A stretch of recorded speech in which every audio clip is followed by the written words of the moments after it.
আর যৌতুক আপনাকে দেব কেন? মেয়ে কি আমরা আপনাকে একেবারে স্বাভাবিক ভাবে দিয়েছি? মেয়ে তো পালিয়ে গেছে। যাওয়ার পরে যদি কোনো মুসলমানের সাথে বিয়ে করতো তাও মানতাম। তার কাছে পালিয়ে গেছে, ও কি ফুল হাতা না হাফ হাতা? একটা মুসলমান মেয়ে ফুল হাতার কাছে যায় কি করে? আর পালিয়ে যাওয়ার মেয়ের যৌতুক কিসের? বিয়ে আমরা এখনো মেনে নেইনি। দিতে পারি, আপনাদের 7 সিস্টার আমাদের দেওয়া লাগবে। ডক্টর মোহাম্মদ ইউনূস শুধু একটু ইঙ্গিত দিয়েছিল, আপনারা ভয়ে পাগল হয়ে গেছেন। কারণ আমি জানি দুনিয়ায় সবচাইতে বেশি মরণকে ভয় পায় মুশরিকরা। এই জন্য আজকে থেকে যদি এই বাংলাদেশটা কাবার এলাকার মতো শান্তি, স্বস্তি, নিরাপত্তা নিয়ে আমরা ব্যবস্থা করে দিতে চাই, ডক্টর ইউনূস আপনাকে আমরা বলবো, আলেমদেরকে সাথে নিয়ে এই 18 কোটি মানুষকে সঙ্গে নিয়ে শিরিক মুক্ত দেশ গঠন করেন। আমল আমরা যে যাই কাজ করি, আমাদের কাজের ভেতরে, আমলের ভেতরে যেন বেদাত না প্রবেশ করে। আপনি এইটা দেখেন, কারণ আপনিও তো কয়দিন পরে মরবেন। আপনিও মুসলমান, আমরাও মুসলমান। অন্যান্য জাতি যারা আছে তাদের ধর্ম তারা নির্দ্বিধায় পালন করবে, কোনো অসুবিধা নেই। কথা বলেন না? কিন্তু তারা আমার নামাজে বাধা দিলে ছাড় নেই, এমনকি তাদের পূজায় বাধা দিলেও যেন আমাদের না ছাড়া হয়।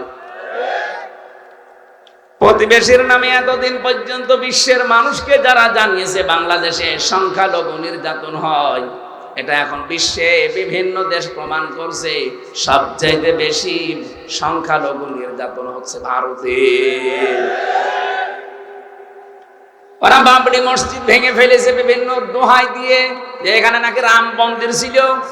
আরে ভাই, ঢাকার স্বামীবাগের যে ইসকন মন্দির, এখন যদি আমরা এই দেশে 96% মানুষ আওয়াজ তুলি, জানাই এখানেও 500 বছর আগে আমাদের মসজিদ ছিল, আমরা এটা ভেঙে মসজিদ বানাবো, আপনি মরবেন।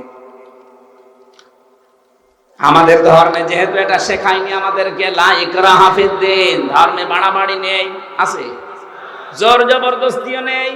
আমরা দাওয়াত দেই আপনাকে, এই উগ্রবাদী এই আচরণটা বন্ধ করেন। ইসকনের নাম নিয়ে যা হচ্ছে, এটা কিন্তু একেবারে অরিজিনাল হিন্দু না, খাঁটি হিন্দু এরা না। এদের আসল হচ্ছে ইহুদি। ওদের যে প্রভুপাদ আছে, যেটা প্রতিষ্ঠাতা, ওইটা ইহুদি। ও চার্চে লেখাপড়া করেছে খ্রিস্টানদের। উগ্র কিছু মানুষদেরকে দলে ভিড়িয়ে ইসকন গঠন করে সারা দুনিয়ায় এখন এদের নিয়ে অশান্তি। শুধু বাংলাদেশে না, 257টা রাষ্ট্রের 195টা দেশে ওদের নিয়ে এখন ঝামেলায় আছে। একজন ওদের উস্কানিতে যেন আমরা পা না দেই। ওরা খুব চেষ্টা করেছিল সাইফুল ইসলাম আলিফকে হত্যা করার মাধ্যমে এই দেশে মুসলমানরা যেন একটু হইচই করে, এরপরে যেন একটা বক্তব্য বেঁধে যায়। আর এটা করার ছিল যারা পালিয়েছে ওরা যেহেতু বিভিন্ন হাল দিয়ে হালে পানি বানায়নি, ওদের রিক্সা লীগ, ওদের আনসার লীগ, কথা বলছে না কেন, বিভিন্ন লীগ দিয়ে যখন পানি বানায়নি, তখন ওরা লাগিয়েছে বিভিন্ন কায়দায় ইসকনকে। এইটাও হালে পানি নেয়নি, কারণে দেশের মুসলমানেরা সব চাইতে বেশি সংযমের পরিচয় দিয়েছে। আমরা ফেসবুক বলেন, ইন্টারনেট বলেন, পত্রিকা বলেন, কারো ফাঁদে পা দিয়ে, বিশেষ করে ভারতপন্থী পত্রিকা যেগুলো, এই জনকণ্ঠ আমি নাম নিয়ে বলছি, আরো কয়েকটা আছে, যেইটাই দেখবেন দেশের এই দাদা বাবুদের পক্ষে কথা লিখবে। আপনাদের পাশে টাঙ্গাইলের সন্তান মাওলানা ভাসানী বলেছিল, দেশের মানুষ যখন বুঝবে যে ভারত আমাদের শত্রু, তখন এই দেশটা একটু দাঁড়িয়ে যাবে। তারা বুঝেছিল, তারা বিচক্ষণ ছিল। কিন্তু এখন আমরা অনেকে এটা বুঝি না, মনে করে না আমাদের দাদা। কিসের দাদা? আপনার দাদা হলে আপনি যান, ওরা এখন চট্টগ্রাম নেওয়ার ধান্দায় আছে। আরে ভাই, চট্টগ্রাম আমাদের বাংলাদেশের অংশ, আপনি কি যৌতুক নেবেন? আর যৌতুক আপনাকে দেব কেন? মেয়ে কি আমরা আপনাকে একেবারে স্বাভাবিক ভাবে দিয়েছি? মেয়ে তো পালিয়ে গেছে। পালিয়ে যাওয়ার মেয়ের আবার যৌতুক কিসের? বিয়েই তো আমরা মেনে নিচ্ছি না। হ্যাঁ, যাওয়ার পরে যদি কোনো মুসলমানের সাথে বিয়ে করতো তাও মানতাম। এমন লোককে স্বামী স্ত্রী এ পরিচয় দিচ্ছে, 15.5 বছরে পরিচয় দেয়নি যে আমাদের স্বামী স্ত্রীর সম্পর্ক। ও যদি স্বামী হয়, ও তো ফুল হাতা হাফ হাতাম না।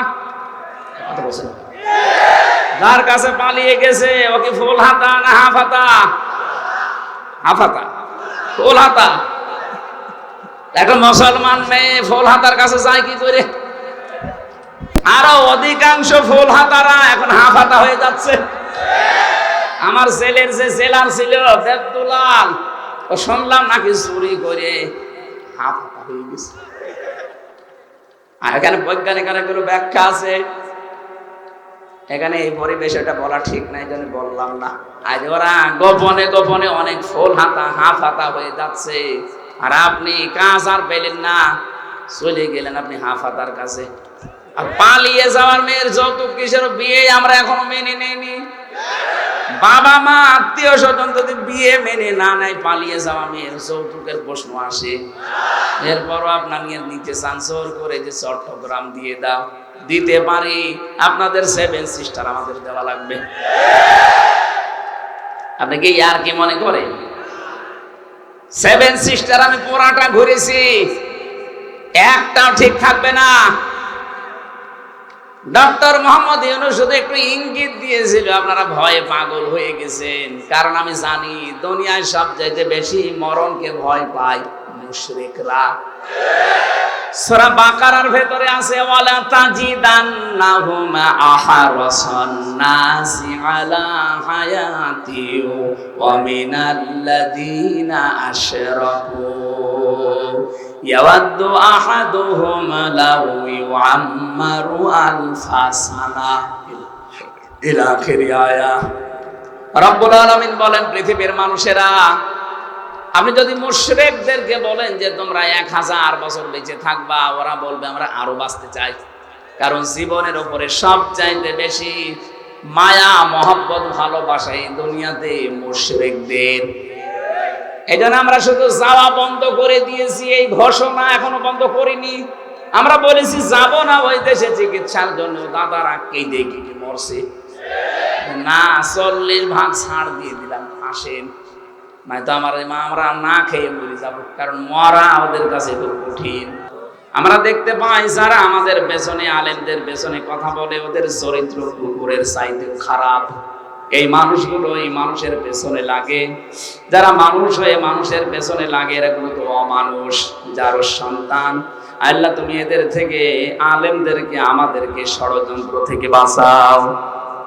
মা বোন যারা বিভিন্ন জায়গায় আছে, এদেরকে খাদিজার মতো, আয়েশার মতো বানিয়ে দাও। এদের পেটে এমন সন্তান দান করো যেন আমাদের জন্য তারা দোয়া করে, রব্বির হামহুমা কামা রব্বায়ানি সাগীরা। লা হাওলা ওয়ালা কুওয়াতা ইল্লা বিল্লাহিল আলিয়্যিল আযীম। রব্বানা হাব লানা মিন আজওয়াজিনা ওয়া যুররিয়াতিনা কুররাতা আয়ুনি ওয়াজআলনা লিল মুত্তাকিনা ইমামা। মরণ যখনই আসে আসুক, কোনো চিন্তা নেই মরতে, আমাদের কিন্তু ঈমান নিয়ে মরতে চাই। যখনই আজরাইল আসবে, সবার মুখে একবার হলেও পড়তে দিও লা ইলাহা ইল্লাল্লাহু মুহাম্মাদুর রাসূলুল্লাহ।